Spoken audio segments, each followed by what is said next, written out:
तो बच्चों अभी स्टार्ट करते हैं हम लोग ऑर्गन पाइप के बारे में। ऑर्गन पाइप क्या होता है? बेसिकली एक पाइप ही है, उसके अंदर एयर कॉलम है। तो एयर कॉलम के अंदर वाइब्रेशंस होंगे, हम उन वाइब्रेशंस की स्टडी करेंगे। जैसे मान लेते हैं सबसे पहले आता है open organ pipe. Open organ pipe का मतलब होता है ऐसा पाइप जो दोनों तरफ से खुला हुआ हो। तो इस ओपन ऑर्गन पाइप के लिए हमें क्या कंडीशन रखनी है, मतलब ये होता है एक्चुअल में कि दोनों एंड्स पे जब भी स्टेशनरी वेव इसके अंदर प्रोड्यूस होगी तो दोनों एंड पर नोड प्रोड्यूस होंगे। क्या प्रोड्यूस होंगे? Sorry, anti node. यहां पे एंटी नोड, ठीक है। तो एंटी नोड प्रोड्यूस होंगे स्टेशनरी वेव जब भी यहां पे प्रोड्यूस होगी। तो इसके पहले जो हमने पढ़ा स्ट्रिंग के बारे में, तो वहां पे ट्रांसवर्स वेव थी। यहां पर है लॉन्जिट्यूडनल वेव, क्योंकि ये हवा में प्रोड्यूस हो रही है। ये लॉन्जिट्यूडनल वेव है, साउंड वेव हो सकती है, ठीक है ना। तो उसके बारे में इसके पहले जो हमने पढ़ा था अबाउट गिटार, वायलिन, इस तरह के इंस्ट्रूमेंट्स बनाने हमने सीखे थे कि वो किस तरह से काम करते हैं। अभी हम सीखेंगे हवा वाले इंस्ट्रूमेंट लाइक फ्लूट हो गया, या हारमोनियम हो गया, या बैक पाइप हो गया, ठीक है ना। तो ये सब जो इंस्ट्रूमेंट्स हैं वो हवा वाले इंस्ट्रूमेंट हैं।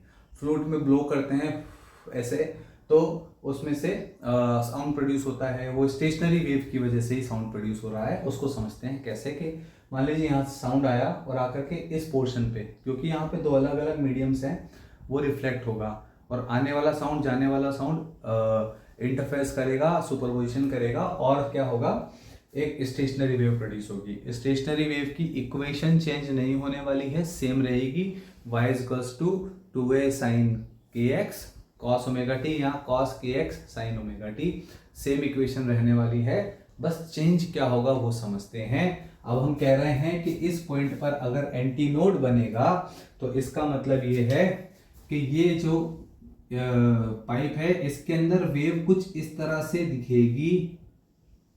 वेव का जो डायग्राम होगा वो कुछ इस तरह से दिखेगा, मतलब इसकी जो लेंथ है वो l/2 के बराबर होगी।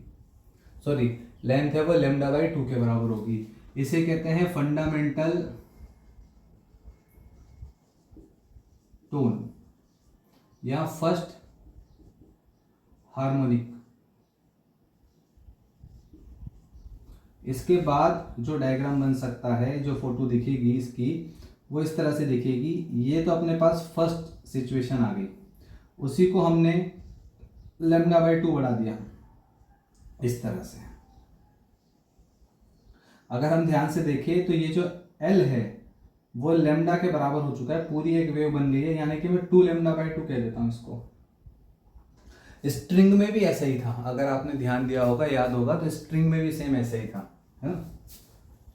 इसके बाद जो थर्ड कंडीशन बनती है वो इस तरह से बनेगी कि एक वेव तो पूरी अपन ले लेते हैं, ये एक वेव, उसको भी आगे बढ़ा दो ये एंटी नोड तक, और यहां से लेंगे कुछ इस तरह का डायग्राम बहुत सुंदर नहीं बनाया मैंने, लेकिन जो बनाया है वो ठीक है, मतलब समझने के हिसाब से। तो यहां जो L आएगा वो 3λ/2 के बराबर आएगा। देखिए लैम्डा, ये λ/2, λ/2, λ/2, 3λ/2, ठीक है। तो 3λ/2 के हिसाब से आएगा, यानी कि इसको अगर हम और आगे तक लेके जाएं 4λ/2, 5λ/2, तो जनरल इक्वेशन जो बनेगी L की वो बनेगी nλ/2। n होता है V/F, सेम कंसेप्ट चल रहा है, कुछ चेंज नहीं हुआ है, V/F। तो फ्रीक्वेंसी आ जाएगा NV/2L। NV को तो आप सब जानते ही होंगे, है ना। चलिए, NV/2L मतलब मैं ऐसा कह सकता हूं कि जो फ्रीक्वेंसी है वेलोसिटी के प्रोपोर्शनल है और लेंथ के इनवर्सली प्रोपोर्शनल है। मतलब मैं लेंथ को चेंज करके फ्रीक्वेंसी चेंज कर सकता हूं। अब आप लोगों के लिए समझाने के लिए मैं फ्लूट अरेंज किया है कहीं से। मुझे हालांकि बजाना नहीं आता है, थोड़ी सी मैंने भी प्रैक्टिस भी कर रहा था, तो इस तरह से थोड़ा सा तो सीख गया हूं। अब क्या करते हैं, इसमें ये बहुत सारे होल्स होते हैं, 6 यहाँ पर है, एक इधर है, ये पाइप है, ऑर्गन पाइप, ठीक। जब आप यहाँ से ब्लो करते हो, हु करते हो, तो इसके अंदर स्टेशनरी वेव बनती है। अब क्या होगा कि जहाँ से, जिस जगह से आप इसको गैप दोगे, जैसे मान लो मैंने इस फिंगर को ऊपर किया, ये ऐसे बचता है, ऐसे पकड़ते हैं, नहीं ऐसे, हाँ ऐसे पकड़ते हैं। तो अगर मान लो मैं इस फिंगर को ऊपर करूँगा तो साउंड यहाँ से बाहर निकलेगा, तो एल देखिए, एल यहाँ से लेके यहाँ तक है, ये एल हो गया, एल हो गया, ठीक है ना। अगर मान लीजिए मैं इस फिंगर की जगह इस फिंगर को अप करूँगा तो एल यहाँ से, इस होल से लेके ये मेन होल तक, यहाँ तक का क्या हो जाएगा, ये एल हो जाएगा। तो एल चेंज करके फ्रीक्वेंसी को चेंज किया जा सकता है। क्लियर है। गिटार में भी ऐसे ही था, याद कीजिए यूकेलेले दिखाया था, उसमें फ्रेट्स थे, तो उनको लेंथ को हम लोग ऐसे फिंगर से प्रेस करते थे और जैसे जैसे नीचे जाते थे आवाज़ पतली होती जाती थी। तो वही चीज़ यहाँ पर भी देखने को मिल रही है, किसमें, फ्लूट में। कुल मिला के कोई भी इंस्ट्रूमेंट जो बन रहा है, देखिए आर्ट्स कभी साइंस के बिना पूरा नहीं हो सकता, और साइंस अपने आप में एक बहुत बड़ा आर्ट है, तो उसको हम लोग कॉम्प्लीमेंट्री मान सकते हैं, एक दूसरे का पूरक पर्याय मान सकते हैं, ठीक है ना। तो कुल मिला के यहाँ पर क्या है, F = NV/2L। अब करते हैं कुछ क्वेश्चंस लेते हैं इसके। जैसे मान लीजिए एक ओपन ऑर्गन पाइप है, उसकी लेंथ दे दी 34 सेंटीमीटर, साउंड की स्पीड है 340 मीटर पर second, second harmonic, second harmonic की फ्रीक्वेंसी बताओ, सेकेंड हार्मोनिक की फ्रीक्वेंसी कितनी होगी। तो F = N/2L × V। F आ जाएगा N की जगह 2, V की जगह 340, 2 × 34 × 10⁻², ठीक है ना। 34 सेंटीमीटर था और ये मीटर पर सेकंड में, तो उसको मीटर में कन्वर्ट कर दिया, 2 से तो 2 गया, और ये 100 ऊपर चल जाएगा, ये 10 टाइम्स कैंसिल हो जाएगा, तो फ्रीक्वेंसी आ जाएगी अप्रॉक्स 1000 हर्ट्ज। क्लियर है, 1000 हर्ट्ज फ्रीक्वेंसी आ गई। N = 3 भी बोल सकता है, N = 4 भी बोल सकता है। आगे चलते हैं, अभी हम देखेंगे क्लोज्ड ऑर्गन पाइप।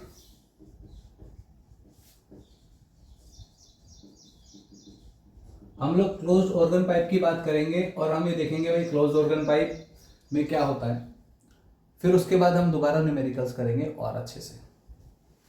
तो क्लोज्ड ऑर्गन पाइप में क्या होता है कि एक एंड जो है ये क्लोज्ड है, ये क्लोज्ड एंड है।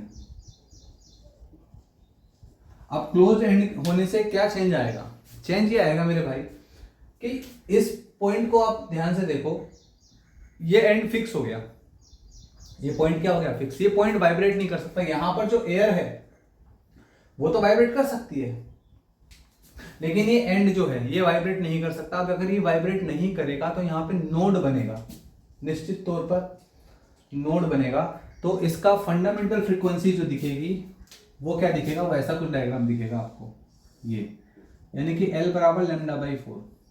सेकेंड डायग्राम कैसा बन सकता है, थोड़ा सा, ये फंडामेंटल बन गया, फंडामेंटल टोन या फर्स्ट हार्मोनिक, तो इस तरह से बन गया। सेकंड डायग्राम कैसे बन सकता है, ये हमारे पास फर्स्ट कंडीशन आ गई, इसी को आगे बढ़ाएंगे, इधर एंटी नोड बना देंगे। भाई ओपन एंड पे तो एंटी नोड ही बनता है ना यार, ओपन एंड पे तो हमेशा एंटी नोड ही बनेगा। तो सेकंड कंडीशन ये बन जाएगी, थोड़ा सा ये दिखने में अजीब सा दिख रहा है, ये इस तरह से ऐसे बनेगा, है ना, सुंदर देखो भाई, ये लो, ठीक। तो यहाँ पे जो L आएगा वो λ/4, λ/4, λ/4, 3 λ/4 हो जाएगा। Second overtone, sorry first overtone या second harmonica, HAR, harmonic. Third condition कैसे बनेगी, दो थर्ड बन सकती है, ये तो आ गया अपने पास फर्स्ट, फिर आ गया सेकंड,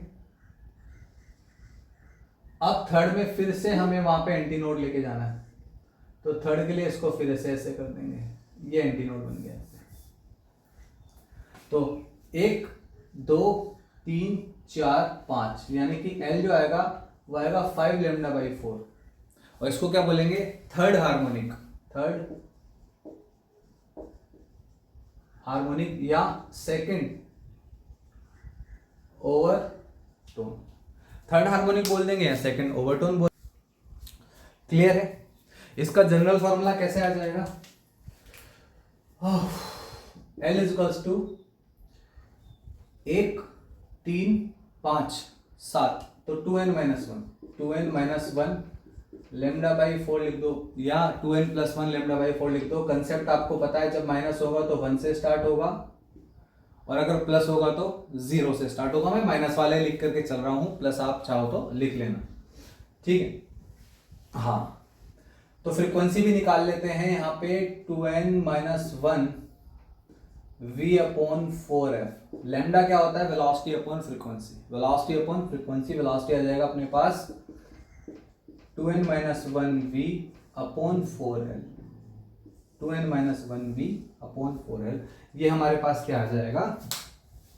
फ्रीक्वेंसी आ जाएगा क्लोज्ड ऑर्गन पाइप के। ऐसा पाइप जिसका एक एंड क्लोज है, ठीक है? अब लेते हैं कुछ क्वेश्चन। तो क्वेश्चन ये है कि मान लीजिए क्लोज्ड पाइप है, उसका थर्ड हार्मोनिक का मतलब हो गया n = 3 है ना। किसी क्लोज पाइप का थर्ड हार्मोनिक ओपन के फोर्थ हार्मोनिक की फ्रीक्वेंसी के बराबर है। तो अगर हम थर्ड हार्मोनिक कह रहे हैं, इसका मतलब हो गया n = 3। तो यहां पे रखते हैं n = 3, 2n-1 v/4l, ये क्लोज के लिए है। ये बराबर है ओपन का। ओपन का होता है nv/2l, nv/2l फ्रीक्वेंसी के। यहां पर n की वैल्यू है 3 और यहां पर n की वैल्यू है 4। और आपसे कह रहा है क्लोज्ड और ओपन पाइप की लेंथ का रेशियो बताओ। तो यहां से निकाल सकते हैं हम लोग। n की वैल्यू 3 रखेंगे तो हो जाएगा 5v/4l क्लोज, 4v/2l ओपन, ठीक है? तो यहां पर आएगा क्या क्या कैंसिल हो रहा है? ये 2 से ये 2 टाइम कैंसिल हो जाएगा, v से v कैंसिल हो जाएगा, 2 पर जाएगा 8 और ये नीचे आ जाएगा 5। तो L open upon L close is equals to 8/5, ये रेशियो आ गया।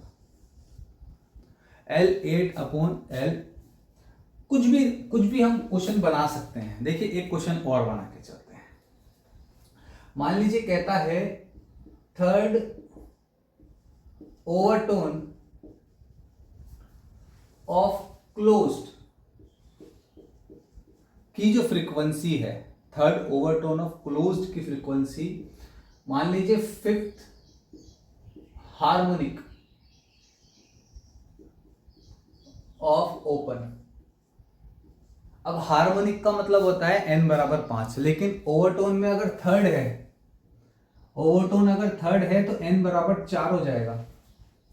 तो n = 4 क्लोज के लिए और ओपन के लिए n = 5 ही रहेगा। हार्मोनिक तो सेम रहता है, ओवरटोन में +1 करना पड़ता है क्योंकि फंडामेंटल टोन से स्टार्ट होता है। फंडामेंटल टोन बराबर n = 1। सेकेंड ओवरटोन होता है फर्स्ट ओवरटोन होता है n = 2। First overtone n = 2। तो इस तरह से थर्ड ओवरटोन हो जाएगा n = 4 पे। तो यहां पे लिखेंगे 2n-1 v/4l is equals to close के लिए n ओपन v/2l। ये क्लोज है, ये ओपन है। इस तरह से हम इसको लिखेंगे। तो n की वैल्यू रखते हैं, यहाँ पे रखेंगे तो हो जाएगा 7v/2lc is equals to 5v/L0। मैंने 2 से 4 को कैंसिल कर दिया, ठीक है साहब। v से v भी कैंसिल हो जाएगा तो ये जाएगा 10/7। L open upon L close is equals to 10/7। इस तरह से कुछ भी रेशियो निकाल सकते हैं, कुछ भी क्वेश्चन दे सकता है, ठीक है? आगे चलते हैं। तो बच्चों नेक्स्ट क्वेश्चन देखते हैं। नेक्स्ट क्वेश्चन क्या कह रहा है कि third overtone of closed organ pipe is in unison with fourth harmonic of open pipe. Find ratio of length. जैसा हमने प्रीवियस क्वेश्चन किया सेम वैसा ही है। आप वीडियो को पॉज करके एक बार ट्राई करो, ठीक है। तो बात करते हैं अगर थर्ड ओवरटोन की, तो थर्ड ओवरटोन के लिए n की वैल्यू होती है 4, ठीक है ना। Fundamental tone, first tone, second tone, फिर थर्ड टोन, तो n की वैल्यू हो गई 4। पाइप कौन सा है? क्लोज्ड।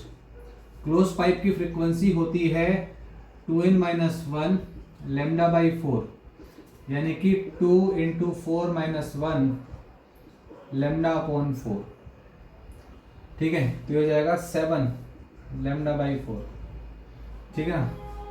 सॉरी 7 v/l लिख दो ना इसको सीधे सीधे, v/l, ठीक है ना। 7 v/l, v/l 7 v/l, ठीक है। और कह रहा है with fourth harmonic of open pipe, fourth harmonic के लिए n की वैल्यू आएगी 4।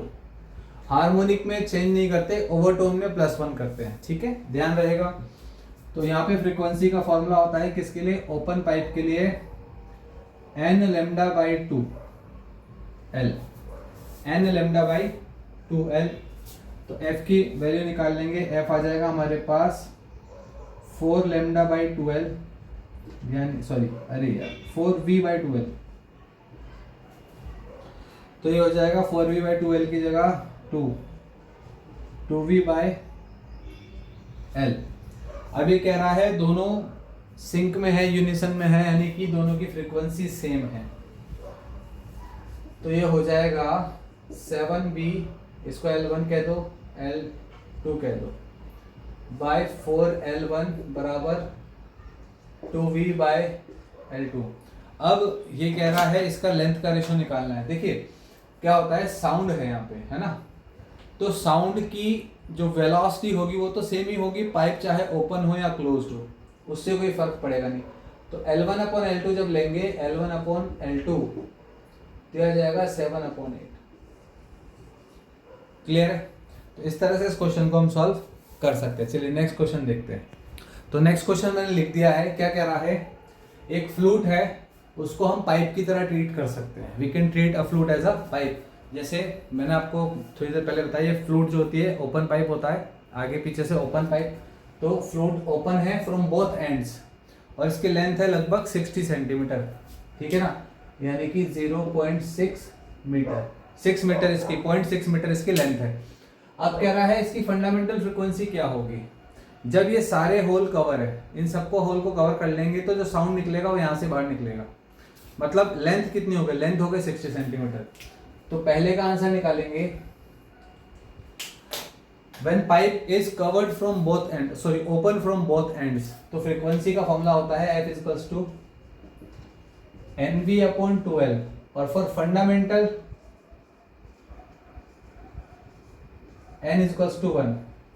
तो F0 आ जाएगा हमारे पास 1 × V। V कितना दे रखा है? 340, ये 340 अपॉन 2 × 0.6 कर देंगे। तो F0 हमारे पास आ जाएगा, एक जीरो पर लगा देंगे, यहाँ पे पॉइंट हटा देंगे तो ये कैंसिल होगा। कितनी बार?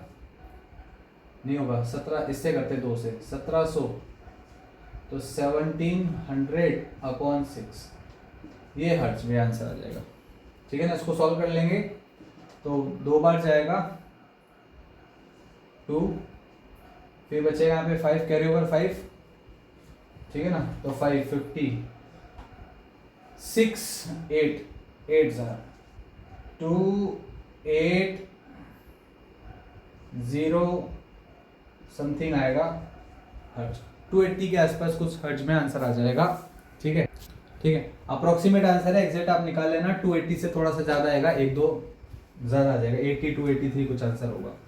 उसके बाद कह रहा है how far a hole should be uncovered for which fundamental frequency becomes 330। यहाँ पे 280 आ रही है, 330, और वेलोसिटी ऑफ साउंड सेम दे ही रखा है। देखिए हमारे पास ये फ्लूट है, अभी कह रहा है भाई, मान लो यहाँ से आप ब्लो करोगे, फूक मारोगे तो ये साउंड निकलेगा, अब सारे कवर्ड है। तो ये कह रहा है कि मुझे 330 फ्रीक्वेंसी चाहिए, 330। कौन से को अनकवर करूं, इसको अनकवर करूं कि इसको करूं कि इसको, कौन से वाले को अनकवर करूं, ठीक है ना। तो ये जो होल्स है ना, ऐसे ही नहीं किसी बांस का टुकड़ा ले लिया और उसमें होल कर दी, नहीं, ये फॉर्मूले से ही पता चलता है कि इससे जो माउथ पीस है वहां से कितने डिस्टेंस पे होल्स करने हैं। अगर आप ध्यान से देखोगे तो सबके होल के बीच की डिस्टेंस भी अलग अलग है, ये दोनों की लगभग सेम है, यहाँ पे फिर गैप ज़्यादा है, फिर यहाँ पे गैप ज़्यादा है ना। तो इसी से डिसाइड होता है कि कितनी फ्रीक्वेंसी बाहर निकलेगी, हम कौन सा होल को अनकवर करेंगे ऐसे, और कौन सी फ्रीक्वेंसी बाहर निकलेगी, वो इससे पता लगता है। तो उसके लिए क्या करेंगे, अगेन यही फॉर्मूला लगा देंगे, है ना। तो F इज टू NV/2L। अब फंडामेंटल कह रहा है यहाँ पे भी, फॉर विच फंडामेंटल, तो N इज 1 हो जाएगा, F दे रखा है 330, तो 330 इज टू V है 340, N की वैल्यू है 1/2 इंटू, सॉरी यहाँ पे L होगा, इंटू L, तो L आंसर आ जाएगा यहाँ से, ठीक है ना। यहाँ पे से हमारे पास L आ जाएगा। इसको अप्रोक्सीमेट आंसर सॉल्व करें, 340/330 मल्टीप्लाई बाई 2, तो ये अप्रोक्सीमेट 1 टाइम कैंसिल होगा, तो आंसर आएगा 1/2 अप्रोक्स 0.5 मीटर के आसपास आंसर आएगा। तो कहने का मतलब क्या है, अगर ये 60 सेंटीमीटर की फ्लूट है तो आपको 50 सेंटीमीटर पे, लगभग इतने डिस्टेंस पे इसको अनकवर करना है, तो आपको 340 हर्ट्ज की फ्रीक्वेंसी मिल जाएगी। अब ये फ्लूट एग्जैक्ट वैसी तो नहीं है जैसा क्वेश्चन है, हो भी सकती है शायद 60 सेंटीमीटर के आसपास, मुझे पता नहीं इसकी लेंथ कितनी है, बट यही साइंस है इसके पीछे। ये न्यूमेरिकल्स जो हम कर रहे हैं ये ऐसे ही नहीं है। और सोचिए कितनी कमाल की बात है कि ये सब चीजें बहुत बाद में डिस्कवर हुई है, और फ्लूट तो हमारे कृष्ण भगवान कब से बजा रहे हैं, ठीक है ना। तो उस टाइम पे फ्लूट बनती थी, स्वर का ज्ञान था, और हम लोग इसको अब पढ़ रहे हैं, हालांकि हम पैदा भी अब हुए, बट डिस्कवर भी बहुत बाद में हुई ये चीजें, ठीक है।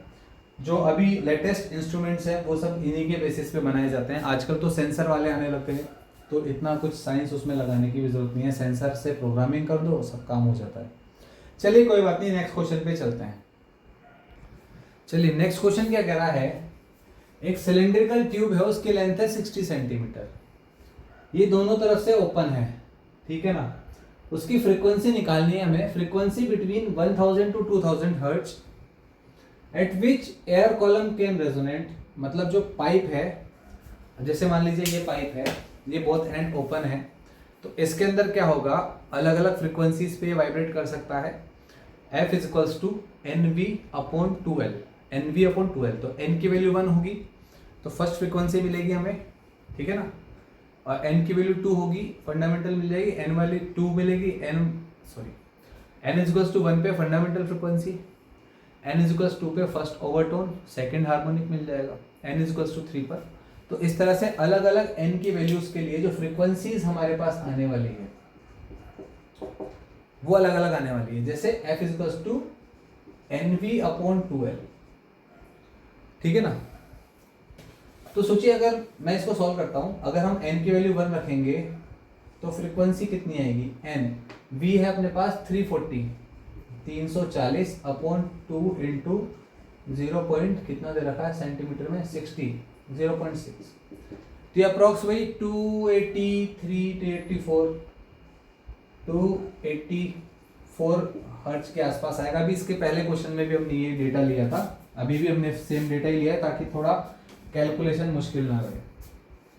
तो ये फर्स्ट फ्रीक्वेंसी आ गई, लेकिन क्या ये 1000 और 2000 के बीच में लाई करती है, जी नहीं, ठीक है। N की वैल्यू 2 रखते हैं, तो जब मैं N की वैल्यू 2 रखूंगा तो जो फ्रीक्वेंसी आएगी उसको मैं 2 इंटू F0 कह सकता हूं। देखो N की वैल्यू 2 रखेंगे, आप यहाँ पे N की वैल्यू थी 1, 2 रखना है, तो मैं इस पूरे को कैलकुलेट करने से अच्छा है कि हम इसी को सीधे मल्टीप्लाई कर दें 2 से, तो ये हो जाएगा 284 मल्टीप्लाई बाय 2, 8, और 6 2 2 4 568 हर्ट्ज। भैया जी ये भी इन दोनों के बीच में नहीं आती है। F3 निकालते हैं n = 3 के लिए। F2 ये फंडामेंटल फर्स्ट सेकंड ओवरटोन यानी कि 3 × F0। जब मैं इसको 3 से मल्टीप्लाई करूंगा 284 × 3 तो 300 होता है लगभग 300 होता है 900।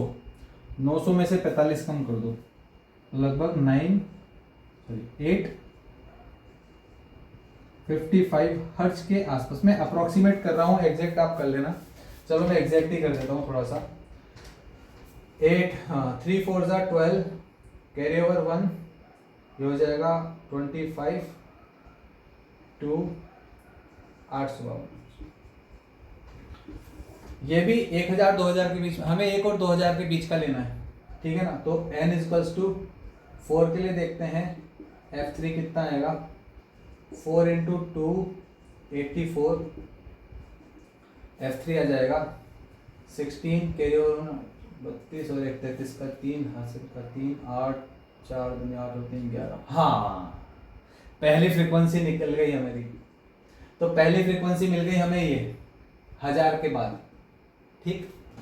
फिर n = 5 रखते हैं तो F4 आ जाएगा 284 × 5 8 पंजे 4 5 4 20 कैरी ओवर 2 8 40 और 2 42 2 हासिल 4 5 10 और 14। ये सेकंड फ्रीक्वेंसी मिल गई। फिर इसमें हम लोग 283 जोड़ सकते हैं। वैसे n = 6 कर लो, यहाँ से F5 आ जाएगा। n = 6 के लिए F5 तो ये हो जाएगा हमारे पास 283 इसमें ऐड कर लेंगे 16 1700 हो जाएगा, है ना। 83 तो 380 कैरी ओवर 1 2 703 हर्ट्ज। और जो n = 7 के लिए आएगा F6, है ना। तो आ जाएगा इसमें 283 जोड़ लो 6 8 9 1 6891 हर्ट्ज। अब इसके बाद करेंगे तो 2000 से आगे चल जाएगा। तो देखिए इसने बोला है find frequencies between 1000 and 2000 hertz for which air column in resonance. देखो रेजोनेंस का मतलब क्या होता है कि सेम फ्रीक्वेंसी जो इसकी फ्रीक्वेंसी से निकाल रहा है ना ये पाइप, वो फ्रीक्वेंसीज मैच करनी चाहिए 1000 और 2000 के बीच में। तो कौन कौन सी फ्रीक्वेंसी मैच कर रही है? 1 2 3 और ये 4। ये 4 फ्रीक्वेंसीज हमारा आंसर आएगा। These are the frequency for which जो एयर कॉलम है वो रेजोनेट करेगा किसके साथ? इन फ्रीक्वेंसीज के साथ रेजोनेट करेगा बिटवीन 1000 एंड 2000। अभी 1 और 2 बोला है, कोई और भी दे सकता था वो रेंज, तो कोई और रेंज देगा तो वैसे निकाल लेंगे। मान लो उसने बोला 2000 एंड 3000 तो करते रहेंगे जहाँ तक होता रहेगा, कोई दिक्कत की बात नहीं है, ठीक है। चलो नेक्स्ट क्वेश्चन लेते हैं। मान लो ऐसा बोले कि यार एक पाइप है अपने पास, बहुत लंबा बांस है, ठीक है ना। हमारे पास एक बहुत बड़ा बांस है, बाम्बू है। अब उस बाम्बू में हमें होल करने हैं। तो बताइए कितना मैक्सिमम कितना लंबा बाम्बू ले सकते हैं, कितना लंबा पाइप ले सकते हैं जिससे निकलने वाली फ्रीक्वेंसी हमारी हियरिंग रेंज में हो। मतलब आप लेंथ बताओ जिसकी जो फ्रीक्वेंसी है, फ्रीक्वेंसी आनी चाहिए 20 हर्ट्ज से बड़ी, लगभग 20 हर्ट्ज हम सुनते हैं, और 20,000 से छोटी। हमारी नॉर्मल हियरिंग रेंज क्या होती है जिसको हम सुन सकते हैं? वो होता है 20 से लेके 20,000 हर्ट्ज। कहीं कहीं पे 30 लिखा होता है, 30। वैसे ह्यूमन के लिए, नॉर्मल ह्यूमन के लिए 20 होता है, ठीक है ना। डीसी पांडे सर की जो बुक है उसमें 30 भी लिखा है कहीं जगह पे। तो ऐसा है कि हम 20 लेंगे। तो कह रहा है कि भाई उस पाइप की लेंथ बताओ मैक्सिमम कितनी होनी चाहिए।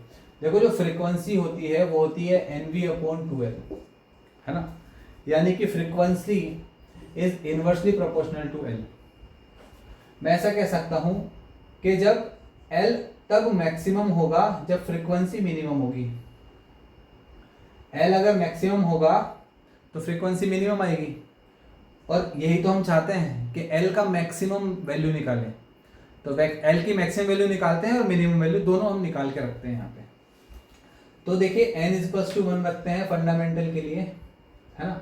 तो एल मैक्स आएगा v upon 2 into frequency, minimum frequency. जब फ्रिक्वेंसी मिनिमम होगी तो लेंथ मैक्सिमम हो जाएगी। मैं इसको एल को ऊपर ले गया, एफ को नीचे लिया। तो एल मैक्स आएगा,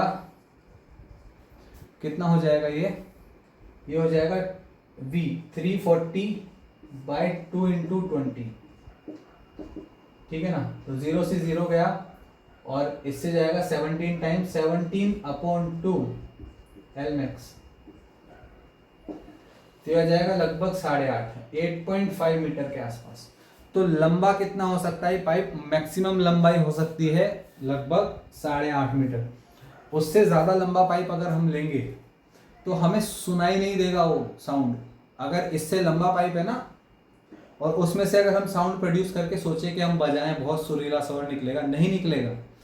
वो साउंड निकलेगा, वो हमें सुनाई नहीं देगा, उसकी फ्रीक्वेंसी 20 हर्ट्ज से कम हो जाएगी, ठीक है ना। हाँ, उसको हाथी सुन लेंगे, हाथी सुन लेते हैं, सबसोनिक भी है ना, अल्ट्रासोनिक जो कहते हैं, अल्ट्रासोनिक को हाथी सुन लेते हैं, उनका तो रेंज अलग होती है। डॉल्फिन्स की रेंज भी अलग होती है, फिशेस जो होती हैं वो सुन लेते हैं, जो वेल होता है वो भी सुन लेगा। हम लोग नहीं सुन पाएंगे, 20 हर्ट्ज से कम हम नहीं सुन सकते। उसके बाद आता है maximum, L minimum. L minimum तब होगा जब v/2 फ्रीक्वेंसी होगी मैक्सिमम। अब हम मैक्सिमम कितना सुन सकते हैं? 20,000। तो एल मिनिमम आ जाएगा 340 अपॉन 2 इंटू 20,000। तो 0 से 0 गया, ये तो बहुत कम आएगा यार, ये आएगा 8.5 अपॉन 100, है ना, यानी कि 0.085 मीटर, ठीक है। लगभग 8 सेंटीमीटर, 8.5 सेंटीमीटर के आसपास की जो होगी हम उसको सुन लेंगे। तो 8.5, तो आप देखो जो फ्लूट मिलता है ना मार्केट में, वो ऐसा नहीं इतना सा फ्लूट मिलेगा, नहीं वो कम से कम थोड़ा ठीक ठाक साइज का होता है, 8, 10, 15 सेंटीमीटर का होता है। एक छोटे वाले स्केल के बराबर तो एटलीस्ट होता ही है, ठीक है, फ्लूट। तो वो इस हिसाब से बनता है। हालांकि मुझे कुछ इंस्ट्रूमेंट बजाने नहीं आते, लेकिन फिजिक्स पढ़ा के ये इंस्ट्रूमेंट्स के बारे में काफ़ी नॉलेज मिल गई है। चलिए आगे चलते हैं नेक्स्ट क्वेश्चन पे। अब देखिए लास्ट छोटा सा टॉपिक रह गया इस बारे में, वो है एंड करेक्शन। देखिए एंड करेक्शन क्या होता है? जब भी हम बात करते हैं ऑर्गन पाइप की, तो जब ऑर्गन पाइप में रेजोनेंस होता है या फ्रीक्वेंसी प्रोड्यूस करते हैं हम लोग, स्टेशनरी वेव प्रोड्यूस करते हैं, तो इस तरह से हमें क्लोज पाइप में फर्स्ट जो टोन मिलती है वो यहाँ पे मिलती है, ठीक है ना। फंडामेंटल जो हमें फ्रीक्वेंसी मिलेगी वो ऐसे मिलती है। अब होता क्या है कि हम इसकी लेंथ लेते हैं इतनी L, ठीक है ना, और हम कहते हैं L है λ/4 के बराबर। क्लोज्ड पाइप के लिए समझा रहा हूँ मैं, ओपन पाइप के लिए दोबारा समझा दूंगा। बट एक्चुअल में क्या होता है, एक्चुअल में जो एंटी नोड बन रहा है ना, वो यहाँ पे नहीं बन रहा एज पे, वो उस पाइप के थोड़ा सा ऊपर बनता है, इधर थोड़ा सा ऊपर। ये जो मैंने ई बनाया ना, वैसे मतलब क्या है कि जैसे पाइप है, तो पाइप हम तो मान रहे हैं कि जस्ट इस जगह पे एंटी नोड बन रहा है, जबकि ऐसा नहीं होता। एंटी नोड थोड़ा सा ऊपर बनेगा, यहाँ पे बनेगा, यहाँ की जगह कहाँ बनेगा, यहाँ थोड़ा सा ऊपर बनता है एंटी नोड। तो एंटी नोड ऊपर बनेगा तो यार हमें लेंथ भी ज़्यादा लेनी चाहिए ना कायदे से। मतलब जो अगर हम एल नेट बोलें तो होगा L प्लस ई। ये ई है एंड करेक्शन, मतलब हमने अपनी गलती को करेक्ट कर लिया। हमने गलत किया था, एंटी नोड एकदम एज पे नहीं था, उसकी थोड़ा सा ऊपर था, थोड़ा सा ऊपर था, ठीक है ना, उसको करेक्ट कर लिया। तो इसको कहते हैं एंड करेक्शन, हमने करेक्शन कर लिया, ठीक, वेरी गुड। ये होता है क्लोज्ड पाइप के लिए। बाकी फ्रीक्वेंसी का फॉर्मूला सेम रहेगा, 2n - 1 v अपॉन 4, L की जगह आ जाएगा L प्लस ई। अगर बात करें ओपन पाइप की, ओपन पाइप में क्या होता है, इस तरह से हमें देखने को मिलता है। ये केस बनता है ओपन पाइप में। तो होता क्या है, यहाँ पे हम लोग L लेते हैं, लेकिन एल नहीं लेंगे लेंथ। अब लेंथ कौन सी लेंगे, यहाँ पे ऊपर भी ई और नीचे भी ई, है ना। तो जो एल नेट आएगी, नेट लेंथ आएगी एल प्लस 2e आएगी, मतलब एंड करेक्शन ऊपर भी लगाना पड़ेगा, एंड करेक्शन नीचे भी लगाना पड़ेगा। तो जो फ्रीक्वेंसी आएगी वो आएगी NV/2, एल की जगह आ जाएगा एल प्लस 2e। बाकी सब कुछ सेम टू सेम रहने वाला है, बाकी कुछ भी बदलने वाला नहीं है, बाकी सब सेम है, ठीक है ना। बाकी कुछ नहीं बदलेगा, फॉर्मूला कंसेप्ट बाकी सब सेम रहेगा। यहाँ पे एल की जगह 2e। अच्छा, ई की वैल्यू कितनी होती है, ई की वैल्यू जो होती है वो अप्रोक्सीमेट 0.3 टाइम्स होती है डायमीटर की। डायमीटर मतलब ये डायमीटर है इसकी, पाइप की जो डायमीटर होती है उसकी 0.3 टाइम्स होती है, ठीक है, ई। बाकी सारा कंसेप्ट सेम ही रहता है।